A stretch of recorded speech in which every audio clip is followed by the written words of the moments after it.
la tribu Kaum yacía sumida en un silencio profano, roto solo por el susurro del viento sobre la arena y los ocasionales gemidos de lo que una vez fueron humanos. El aire, pesado y seco, arrastraba el olor dulzón de la carne corrupta y la desesperación. Yuhitae, una figura de impasibilidad tallada en piedra, observaba el escenario con una frialdad que rivalizaba con la del desierto nocturno. Su presencia era un contraste absoluto con la compasión temblorosa de Bom, quien se movía como un espíritu de luz entre las sombras de la plaga. La especie antigua, un virus con voluntad propia, había devorado el lugar, dejando a su paso una colonia de almas perdidas en cuerpos transformados. En medio de la carnicería, encontraron a Asiana, un soplo de humanidad frágil y resistente. Arrodillada junto a ella, Bon canalizó el maná de la madre naturaleza, un resplandor esmeralda que abrazó el cuerpo enfermo de la mujer con una calma sobrenatural. Es extrañamente confortable, musitó Asiana, y por un instante, el mundo pareció detenerse. Pero la cura era solo un respiro en su condena. Mientras tomaba la sopa que Yuhitae preparó con desgana, sus ojos, velados por el miedo y la gratitud, contaban la historia de 40 años reducidos a cenizas en una semana. Su solicitud final, buscar al joven de la ropa azul, fue un destello de esperanza que se apagó tan pronto como nació. Yuhitae ya lo había visto, convertido en otra más de las figuras grotescas en la entrada de la tribu. La negación silenciosa en su mirada fue la única lápida que el joven soldado recibiría. La muerte, en estas tierras sin ley, era un evento trivial, un suspiro en el viento. Bon giró sobre sus talones, y en ese gesto se cerró un capítulo de dolor. La misión había terminado, pero la pesadumbre se aferraba a sus ropas como el polvo del desierto. De regreso en la oficina de la NAN, la burocracia se encargó de la tribu Kaum con una frialdad administrativa. «Tengo que desinfectarlos», dijo el soldado, y la palabra «desinfectar» resonó con un eco siniestro, un eufemismo para la purificación por el fuego. Bom, con su corazón de dragón verde aún sacudido, suplició por Asiana, la única superviviente de un naufragio colectivo. La llevaron a una tribu hermana, donde la recibieron con la cautela reservada a los apestados. La mujer de rostro pálido se inclinó, un gesto de agradecimiento que parecía cargar el peso de todo un mundo perdido. Fue solo entonces, al borde del oasis bajo un cielo estrellado que parecía indiferente a su sufrimiento, que la incomodidad de Bom estalló en silencio. Se quedó mirando fijamente en la dirección de la tribu extinguida, su rostro yuchuel y sereno nublado por una perturbación interna. «Me siento algo de incomodidad», confesó, y Yuhitae, por primera vez en mucho tiempo, sintió la necesidad de indagar. La conversación que siguió fue un duelo de filosofías entre la inocencia que se resquebraja y el cinismo forjado en 1000 vidas. «¿Por qué suceden estas cosas?», preguntó Bom, su voz un hilo de sonido en la inmensidad de la noche. «Personas que sufren, mueren y están tristes». La respuesta de Yuhitae fue un muro de pragmatismo sombrío. «A veces hay eventos justos y desafortunados». Le habló de un mundo donde la miseria no siempre tiene un villano al que decapitar, donde el dolor es, a menudo, un accidente cósmico que debe ser soportado. Bom escuchó, y en sus ojos verdes se libraba una batalla entre la comprensión y la angustia. Tal vez, pensó, era solo un largo proceso de aceptación del sufrimiento. Una historia sin esperanza, pero sus pensamientos confusos, por primera vez, encontraron un poco de consuelo en esa verdad amarga. La tensión no se disipó con el amanecer. Dentro de la tienda, una energía incómoda se cernía entre ellos. Bom, normalmente la provocadora, estaba inusualmente vulnerable, retrocediendo cuando Yuhitae se acercaba para quitarle una araña del hombro. Su nerviosismo era palpable, un animal asustado ante un depredador que no reconocía. Y entonces, él, el regresor, quien durante siglos solo había encontrado placer en la carnicería, sintió el destello de una emoción rara y pura, la diversión. Verla perpleja, fuera de su elemento, era un juguete nuevo en un mundo de tedio infinito. Jugueteó con ella, cerrándole el paso, imitando sus propias tácticas con una torpeza que resultaba inquietantemente efectiva. La atmósfera se cargó de una tensión sexual y asfixiante. «Por favor, déjame vivir», suplicó Bom, y la súplica, desgarradora y genuina, lo detuvo en seco. Fue un momento de cruda vulnerabilidad que reveló que esto no era un juego, sino algo más profundo y confuso. Fue entonces, enterrada bajo mantas y almohadas, avergonzada hasta la médula, cuando Bom soltó la verdad. «No veo a Providencia». La declaración cayó como una losa en el silencio de la tienda. El ojo de la Providencia, la esencia misma de su ser como dragón verde, había sido bloqueado. La preocupación, un visitante raro en el pecho de Yuhitae, se enroscó alrededor de su corazón de dragón. La regañó por su silencio, por insistir en una expedición estando ciega, y sus palabras, cargadas de una irritación que ocultaba el miedo, resonaron con un eco paternal que ambos encontraron extraño. La razón de su silencio fue aún más reveladora, la vergüenza. Sin su ojo, se sentía como un lagarto, no un dragón. Yuhitae, sin embargo, tenía un recurso prohibido. «Toma mi mano», ordenó, y la llevó más allá del velo de la realidad, al taller del reloj antiguo. El taller del reloj antiguo era un sueño lúcido y opresivo.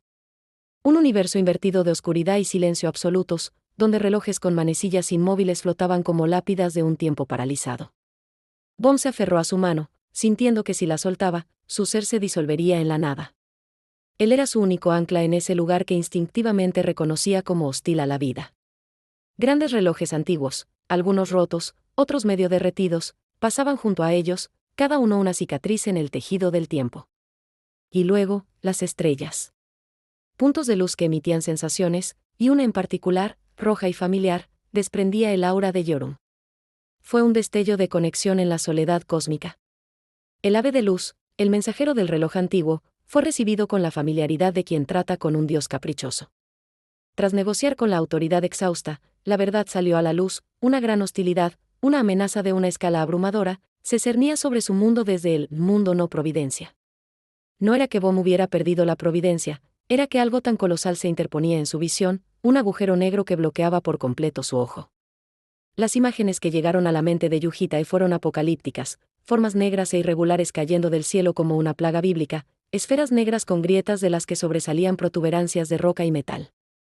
El análisis comenzó, un lento 1% que prometía una revelación aterradora. Al regresar a la tienda, Bom podía ver de nuevo, pero la alegría en su sonrisa estaba ahora manchada por el conocimiento de la tormenta que se acercaba. Yuhitae, mientras tanto, comenzaba a mover sus piezas en el tablero mundial, desplegando clones para reclutar aliados y preparar a la humanidad para una guerra que solo él, por el momento, sabía que llegaba. La atmósfera en el departamento 301 cambió bruscamente de la tensión cósmica a una preocupación terrenal y visceral. Youl, la dragón azul, estaba a punto de mudar de piel. El aire se saturó de un calor denso y un gemido bajo y constante que salía de lo más profundo de su pequeño cuerpo. Sus hermanas la rodeaban, cada una afrontando la situación a su manera, Yorum con una bravuconería que ocultaba su comprensión del dolor, Kaul con un pánico histriónico y sincero, y Bom con una calma maternal que era un bálsamo para el miedo en los ojos azules de Youl. «Serás más un adulto», le susurró Bom, y en esa promesa había tanto esperanza como una punzada de pérdida. Yuhitae observaba, y por primera vez, los recuerdos de repeticiones pasadas no eran ecos lejanos, sino cuchillos afilados. Recordó con una claridad dolorosa a la dragón azul de la sexta repetición, la adulta que él encerró en un laberinto subterráneo, a la que ignoró y amenazó hasta que tras una espera insoportable decidió detener su propio corazón y morir. Esos recuerdos manchados de tinta lo asaltaron mientras veía a la pequeña Youl temblar de dolor. ¿Por qué no pude quedarme con ella un poco más?, una pregunta inútil y corrosiva que se abrió paso en su mente. Cuando el dolor se volvió insoportable, la llevó a una cueva de hielo en Groenlandia, un lugar que imitaba el nido de un dragón azul. Allí, abrazando su cuerpecito febril, sintió como sus dedos se entumecían y congelaban, pero ese dolor físico era nada comparado con la sensación de asfixia al verla sufrir sin poder hacer nada. En un acto de desesperación, inició un juego de palabras sin sentido, un siritori absurdo que se convirtió en un salvavidas. Mientras Youl reía entre lágrimas, pensando en palabras que empezaran con G, el regresor, por un breve instante, sintió que tal vez, solo tal vez, estaba haciendo algo bien. El arrepentimiento era un lujo envenenado que Yuhitae se negaba a saborear. Lo ahuyentó de su mente con la violencia con la que se aplasta un insecto venenoso. Aferrarse al pasado era una tontería, un signo de debilidad. Sin embargo, abrazando el cuerpo tembloroso de Youl en la cueva de hielo, esa emoción incompleta y patética se arrastraba por los rincones de su conciencia. La niña lloraba en silencio, sus gemidos cortados por el dolor de un corazón que se expandía a la fuerza. Él, que había enfrentado demonios y soberanos, se sentía impotente. Su mano, agrietada y sangrante por el frío, acariciaba su espalda con una torpeza conmovedora. Para distraerla, inició un juego de palabras, un siritori absurdo que sonaba extraño en su voz normalmente gélida. «Gorila», decía él. «Anaconda», respondía ella entre sollozos. Y en ese intercambio sin sentido, encontraron un ritmo, un salvavidas. Youl, agotada pero sonriente, dejó de temblar. Mientras pensaba en palabras que empezaran con G, una pequeña sonrisa se dibujó en sus labios. Gomitas, susurró, y por un momento, el dolor fue solo un eco lejano. Finalmente, el sueño la venció, y su pequeño cuerpo fue envuelto por un estallido de maná azul. La cría de dragón, en su verdadera forma de 6 metros, quedó atrapada dentro de un cristal de hielo, donde comenzaría el verdadero y sangriento proceso de mudar la piel. Yujitae se sentó frente al cristal, observando cómo las escamas se desprendían y un poco de sangre teñía el hielo de rojo. Una irritación profunda y protectora se encendió en su pecho. Si algo salía mal, si ese frágil organismo sufría el más mínimo daño, no habría clemencia para el mundo. El dulce aroma del maná de un dragón debilitado es un canto de sirena en el mundo natural. Desde las profundidades del océano helado, 2 demonios submarinos, bestias humanoides de piel azulada y puños como martillos, respondieron al llamado. Sus pisadas retumbaron en las montañas, sacudiendo la cueva donde Yeol, atrapada en su crisálida de hielo, luchaba por liberarse de su piel antigua. Yujitae, con sus sentidos embotados por el frío y la fatiga, sintió su maná sucio e intrusivo. La irritación que lo carcomía por dentro encontró un objetivo. Empuñando la espada larga, salió a su encuentro. El combate fue una danza brutal y eficiente. Sus miembros congelados gritaban con cada movimiento, pero su ira era un combustible más poderoso que el dolor. Acuchilló ojos, desgarró gargantas y cortó tendones con una frialdad metódica. La sangre azul de los demonios tiñó la nieve, un contraste grotesco contra la blancura inmaculada. Cuando la hembra, malherida y arrastrándose, intentó escapar, él la persiguió sin piedad. Y entonces, encontró al cachorro, un joven monstruo paralizado por el miedo, escondido en el agua. Yujitae lo alzó por la cabeza, listo para dar el golpe final. Pero entonces, el collar de Yeol que llevaba bajo la camisa se rompió, y las cuentas azules cayeron sobre la cabeza del cachorro. La voz de Yeol resonó en su memoria: «Sería bueno, si fueras una buena persona. Alguien que se enoja menos». La espada, cargada de toda su ira y frustración, se detuvo en el aire. Bajó el arma. Con un gesto que pretendía ser misericordioso, cubrió los ojos del cachorro y, con un movimiento rápido y limpio, puso fin a su vida sin que el joven monstruo lo viera venir. No era bondad. Era el acto de un hombre que no sabía ser bueno, pero que intentaba, torpemente, no ser un monstruo. El gran cristal de hielo estalló en 1000 pedazos, liberando al dragón azul. Ya no era la pequeña Yeol, sino una criatura colosal de escamas azules y alas poderosas, aunque aún débil y vulnerable. Yujitae se acercó a sus patas, donde las escamas viejas se negaban a desprenderse. Con un esfuerzo que requería toda su fuerza, comenzó a arrancarlas, un acto que normalmente correspondería a sus padres.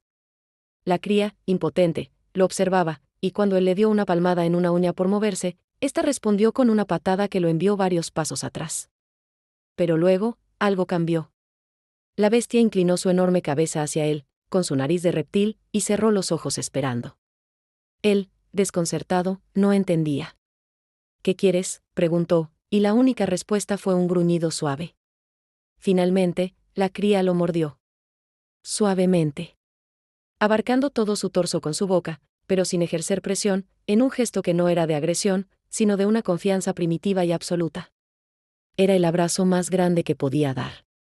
Cuando el proceso terminó, la luz envolvió a la bestia y la redujo de nuevo a una forma humana. Allí, sentada en el hielo, estaba Yeol. No la mujer adulta de repeticiones pasadas, sino una niña de tal vez 11 años, delgada y con los ojos azules más brillantes. Su cabello, sin embargo, comenzó a caerse en mechones, y ella, horrorizada, se cubrió la cabeza con las manos. Yujitae se acercó y colocó suavemente sobre su cabeza calva la gorra azul claro que había comprado para ella. Un regalo por mudar de piel. Luego, en un gesto que le resultaba tan extraño como natural, agarró la visera de la gorra, tiró de ella suavemente para alinear su frente con la de ella, y susurró: «Buen trabajo, Yeol». La niña, con una sonrisa que iluminó la cueva helada, lo abrazó. Ya no temblaba. El regreso al departamento 301 fue caótico y vital. La explosión de un artefacto en la habitación de Yorum reveló una colección de objetos cuestionables, esposas, látigos y un libro llamado Soujo-man, que hizo enojar a la dragón roja de manera sospechosa. Mientras Kaeul y Yeol limpiaban el desastre con curiosidad nerviosa, Bom apareció usando un collar de cuero negro con una pequeña cadena, alegando ignorar su naturaleza, pero luciéndolo con una elegancia inquietante. Era la vida cotidiana, desordenada y llena de personalidades chocantes. En medio de este bullicio, Yu Hitae se sentó en su estudio. En su bloc de notas, bajo el título Revisión interina de la repetición, escribió las vidas y los niveles de felicidad de las 4 dragones. Un año había pasado desde el inicio de esta séptima oportunidad. Comparó mentalmente el caos actual con el silencio sepulcral de repeticiones pasadas, con las muertes y la desesperación. Aquí, había gritos, risas y quejas. Kaeul lo interrumpió, tarareando sobre cantar en un festival con una máscara, y él, en lugar de rechazarlo de plano, reflexionó. Recordó el talento sin precedentes que ella había mostrado en vidas anteriores. Tal vez, bajo condiciones controladas, podría ser una experiencia positiva para ella. Esa noche, caminando de regreso a casa con todas después de comprar un pastel para conmemorar el aniversario, su evaluación fue concluyente. En el bloc de notas mental, trazó la línea final, vida, buena / nivel de felicidad, buena. Esta repetición, llena de ruido y problemas domésticos, era, sin lugar a dudas, la más cercana a la solución correcta.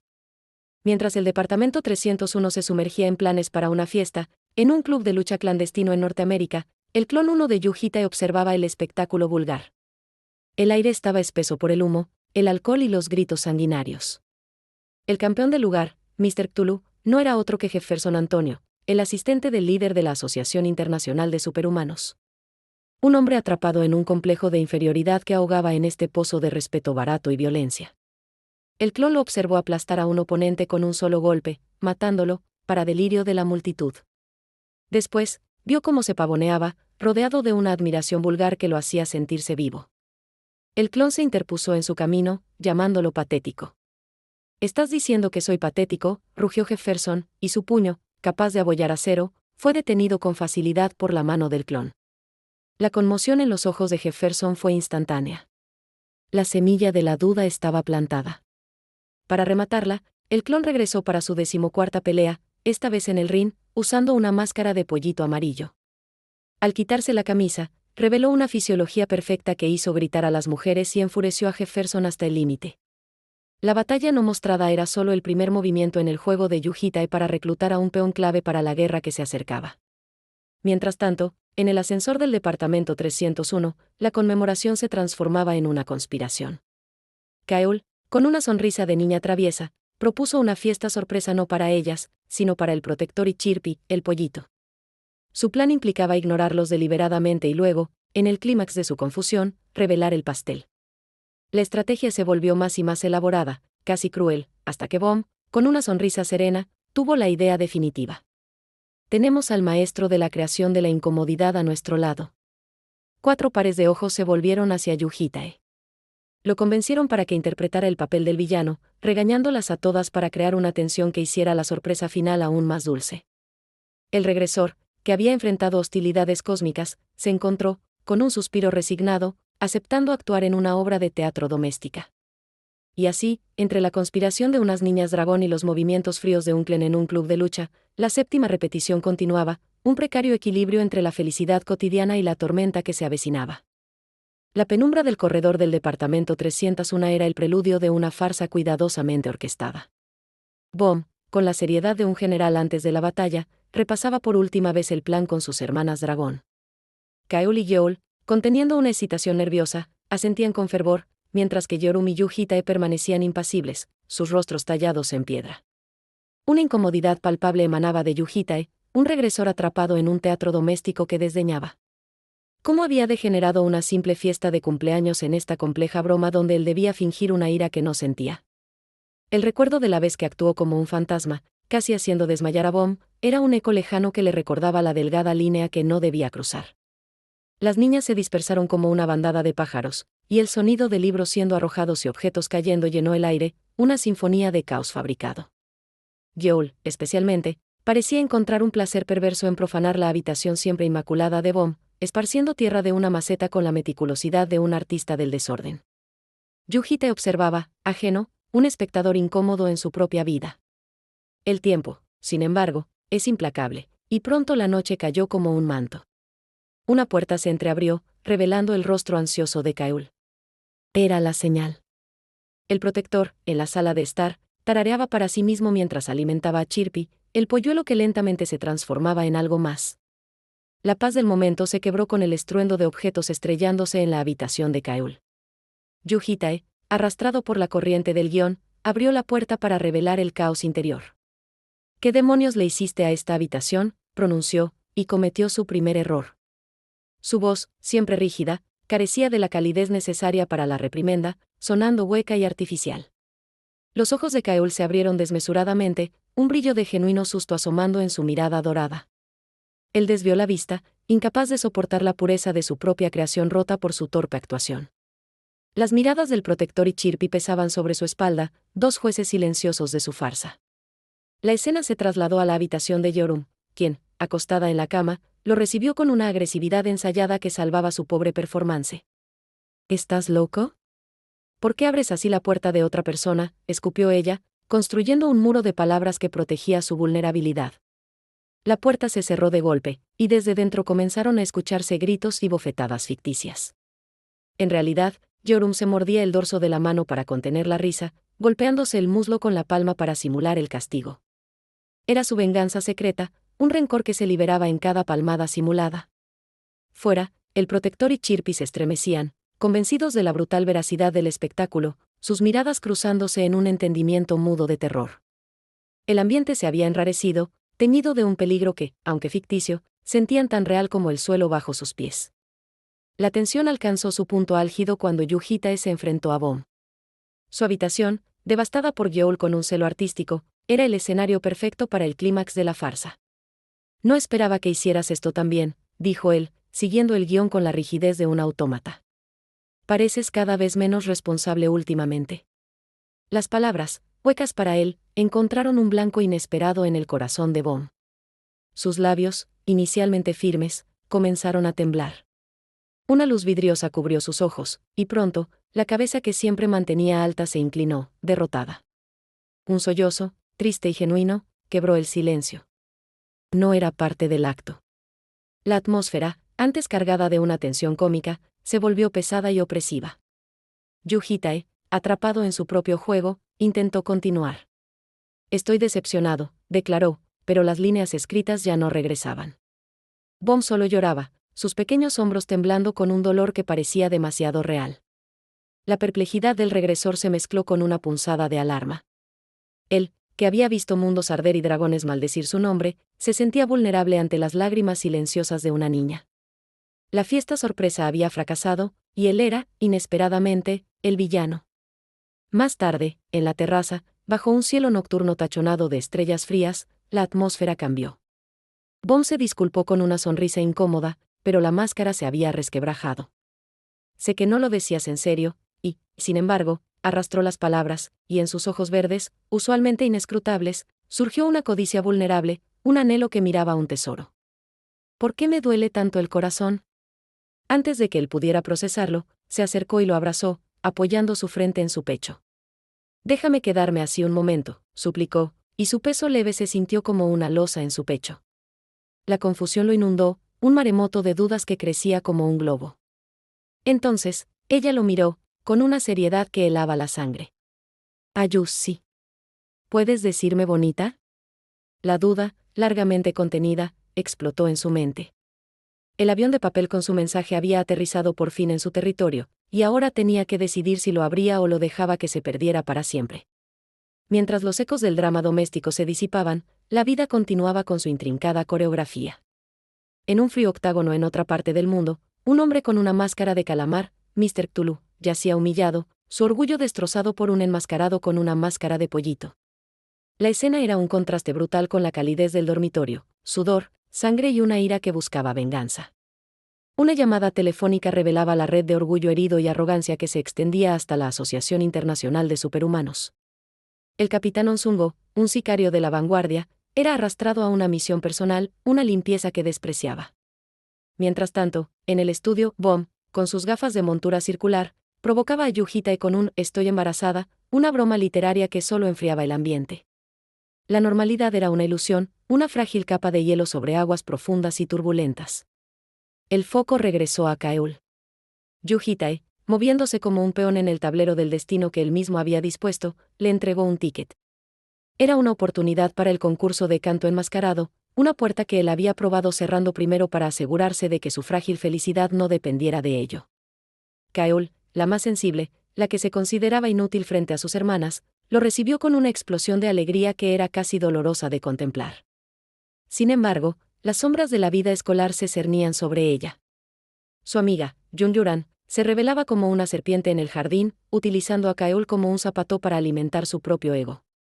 Los instintos protectores de Yorum rugían: si una persona tiene que salir herida, entonces no te conviertas en la víctima.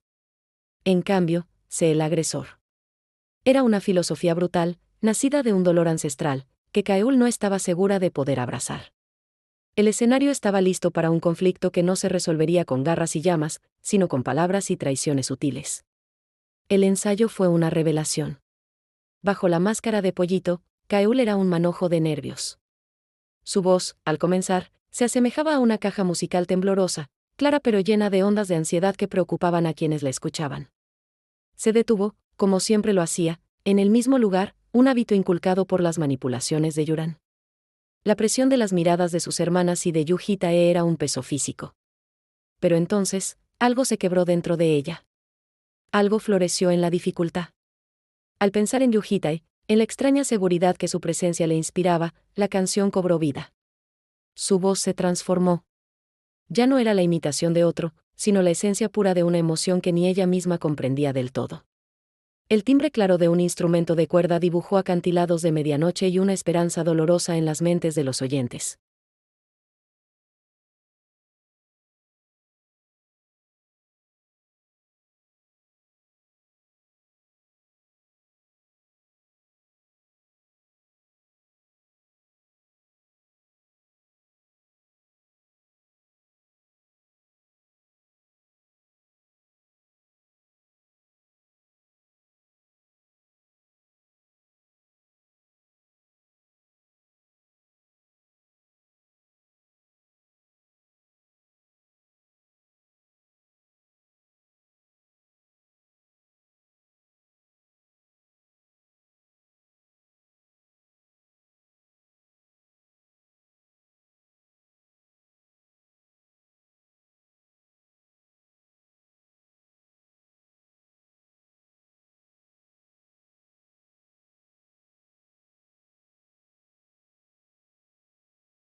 Frente a ella, Kaeul, con su sudadera holgada, parecía una niña perdida.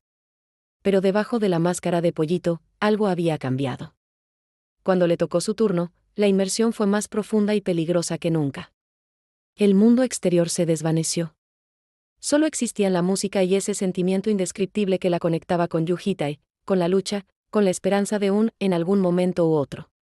Su voz, primero un susurro de miosotis azules, se elevó hasta convertirse en un grito ronco y desgarrador, un rayo de luz que brotó de su pequeño cuerpo con una fuerza abrumadora.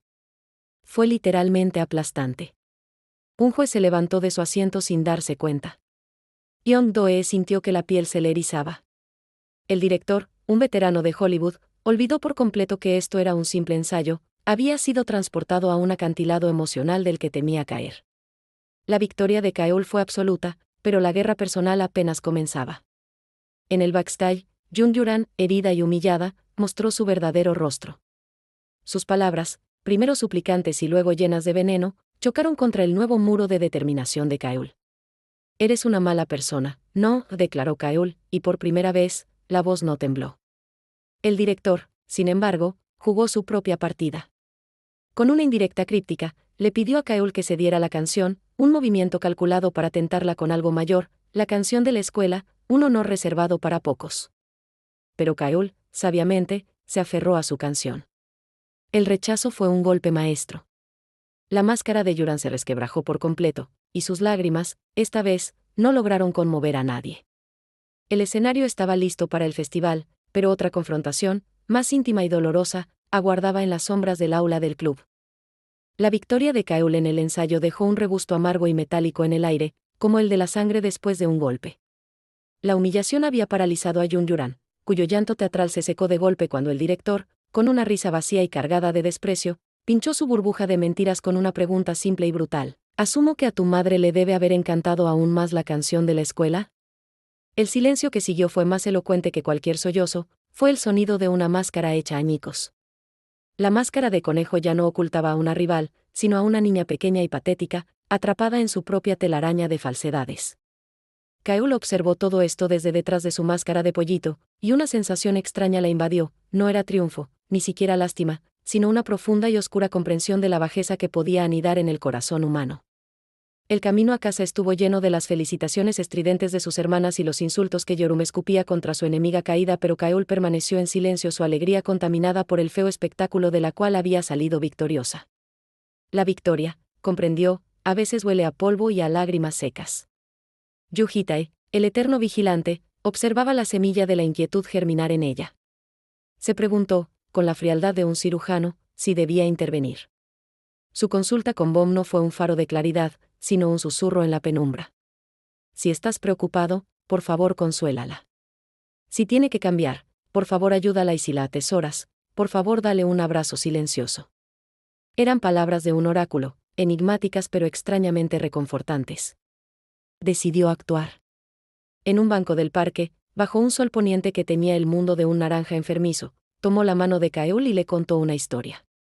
No fue sobre ella, sino sobre otra chica de buen corazón, una cantante que lloró y no pudo dormir después de que la insultaran, una joven que tuvo que endurecerse después de innumerables heridas. Era la historia de BY, un eco de un futuro posible, un destino de dolor que él estaba decidido a evitar. Prométeme que no traerás de vuelta alegremente este sentimiento que tienes ahora, le pidió, su voz grave cargada de una urgencia inusual. Solo tráelo de vuelta cuando alguien intente lastimarte. Kaeul, por un instante, mostró una sonrisa decadente y condescendiente, un destello de la dragona que podría llegar a ser. ¿Por qué debería prometerlo?, dijo, probando su nueva fuerza. Pero era solo un último acto de rebeldía antes de ceder. El pacto estaba sellado. Él le había mostrado el abismo, y ahora ella sabía que no debía caer en él. La confrontación final en el aula del club no fue una explosión, sino una ejecución. Kaeul, armada con la fría determinación que le había insuflado la historia de Yu Hitae, se presentó no como una víctima, sino como una verdugo silenciosa. Yunyuran intentó su último acto, destilando veneno con cada palabra. ¿Creías que nadie sabía cómo le movías la cola a los chicos? Pero Kaeul ya no era la niña crédula. Su sonrisa era ahora una herramienta afilada, su tono de voz, aún brillante, goteaba sarcasmo letal. Ah, ya veo, así que fue por eso. ¿Me hiciste cantar porque querías obligarme a hacer algo en lo que eras buena y menospreciarme? ¡Qué triste! La atmósfera se enrareció, volviéndose delgada y cortante como el filo de un cuchillo. Cuando Yuran, acorralada, recurrió a las lágrimas para ganar la simpatía de las demás, la transformación de Kaeul se completó. Con una calma aterradora, arrojó su bebida sobre la cabeza de la niña que lloraba. El líquido frío cortó la farsa de tajo.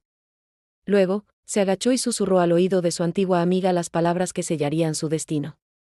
En ese entonces, en realidad estaba grabando todo con mi reloj. La revelación fue un golpe maestro. La mirada de Yuran se transformó del llanto a un puro terror al descubrir la grabación en curso en la muñeca de Kaeul. Medio año no es poco tiempo, ¿verdad?, susurró Kaeul, su voz un zumbido mortal. No tienes muchas amigas a los que les encanta parlotear. Como tú. La condena fue despiadada y final, deja el club. Y renuncia al concurso de canto. Al alejarse, después de plantar un beso burlón en su oreja, la última palabra de Kaeul resonó en el aire enrarecido: eso fue divertido. No era una declaración de alegría, sino el reconocimiento sombrío de un poder recién descubierto. En el camino a casa, saltaba arriba y abajo, preguntándose ansiosamente si había sido demasiado dura, pero Yu Hitae, acariciando su cabello dorado, solo tuvo una respuesta: la próxima vez, dals una bofetada también. Para el regresor, el mundo podía arder con tal de que sus dragones permanecieran ilesos. Y hoy, Kaeul no se había lastimado. Mientras los hilos del destino de Kaeul se anudaban, en otro continente se desarrollaba una sombría operación de consecuencias imprevisibles. Onsungo, el humano de las sombras, un sicario de rango 271, yacía en la azotea de un rascacielos, su respiración y su corazón detenidos, convertido en un instrumento de muerte perfecto. A 72 kilómetros de distancia, su objetivo, un hombre de aspecto lúgubre, alimentaba palomas con trozos de pan en un banco. Era una escena de paz que el proyectil de Onsungo se disponía a violar. El cálculo fue perfecto: viento, presión, humedad, la rotación de la Tierra. Apretó el gatillo, y el proyectil trazó un arco mortal a través de la dimensión. Pero entonces, lo imposible sucedió. El hombre, con una despreocupación sobrenatural, atrapó la bala entre sus dedos índice y medio. El mundo de Onsungo se desmoronó. «Ese tipo es al menos de un dígito», gritó into el teléfono, el pánico erosionando su profesionalismo. Su huida fue desesperada, pero inútil. El hombre apareció frente a él en un callejón, sus pasos lentos eran la marcha fúnebre del sicario. «Supongo que estoy muerto», murmuró Onsungo para sí mismo, aceptando el frío abrazo de su destino. Este eco de violencia distante contrastaba brutalmente con los preparativos del festival en la guarida. El distrito de la academia bullía con una energía colorida y artificial. Yorum, con una irritación que crecía como una mala hierba, arrastraba a Kaeul de compras, pero su objetivo secreto no eran las armas ni la ropa. La guió hasta la tercera planta de un centro comercial, un santuario de cómics y novelas. Yorum, la feroz dragona roja, preguntó con torpeza sobre manga shoujo, sobre protagonistas bestia y chicas inteligentes, tratando de descifrar un lenguaje que le era ajeno. Su tiempo de lectura, su pasatiempo secreto y vergonzante, exigía nuevo material. Pero su plan se vio frustrado cuando Yujitae apareció inesperadamente en el primer piso. El pánico se apoderó de ella. Comprar El primer amor del príncipe soy yo, con su tarjeta, que él monitoreaba, era una sentencia de muerte social. En un acto de desesperación, agarró un bate de béisbol al azar, un pobre sustituto de su tesoro literario, y bajó con el rostro nublado por una rabia impotente. La batalla por su secreto había apenas comenzado. La tensión alrededor de Yorum era palpable, un campo de fuerza de irritación pura. Su metáfora del esprite, el deseo intenso de algo que no puedes tener sin consecuencias, era un grito de frustración existencial. Yujitae, con una calma que la enfurecía aún más, se negaba a darle su mesada sin un tributo de humillación. La escena se volvió una comedia oscura. Yeol, aprendiendo con alarmante rapidez, actuaba de manera adorable para obtener dólares que luego agitaba burlonamente frente a Yorum. Finalmente, vencida por la necesidad, Yorum colocó sus puños junto a sus mejillas en un acto de sumisión forzada que la hizo estremecerse de vergüenza. La recompensa fue un mísero billete de $10, un tesoro insuficiente para el botín que anhelaba. Mientras Yorum sufría su pequeño infierno, Yujitae se encontraba con uno mucho más trascendental. En un café, después de que Yeol, eufórica, escondiera su billetera en su camiseta, él cedió. Con la torpeza solemne de quien realiza un ritual arcano, colocó sus puños junto a sus mejillas. El efecto en Yeol fue inmediato y cataclísmico. Su sonrisa fue la más brillante que jamás había visto, pero fue lo que sucedió después lo que heló la sangre del regresor. El mundo, siempre visto a través de una neblina gris, de repente se volvió vívido. Los colores se saturaron, los contornos se definieron, las pestañas azules de Yeol, sus iris, el festival al fondo, todo recuperó una nitidez olvidada. Era el sentimiento auténtico de vida, el fenómeno que confirmaba que la repetición marchaba bien. Pero entonces, el reloj antiguo, habló con un mensaje nunca antes visto, observaba la creación de una nueva habitación y confirmaba una posibilidad de un nuevo crecimiento.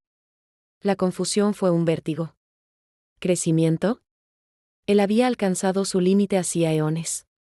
El reloj antiguo, por primera vez, parecía tan perdido como él, incómodo con el elemento incierto que no existe en la providencia. El suelo firme de sus incontables repeticiones se resquebrajaba bajo sus pies. La noche cayó sobre la guarida, y con ella, la promesa de los fuegos artificiales. Yorum, tras su fracaso inicial con los $10, regresó con una expresión tan desanimada que Yujitae, inusualmente compasivo, le entregó un billete de 50. Finalmente, pudo adquirir su preciado tankobon, y su satisfacción era casi tangible, una aura de triunfo secreto. La multitud se congregaba en el lugar del concurso, un mar de cabezas bajo un cielo cada vez más oscuro. Un encuentro fortuito con Mihailov y los cadetes de R&L, incluida Sofía con su disfraz de gato, añadió un toque de surrealismo a la noche.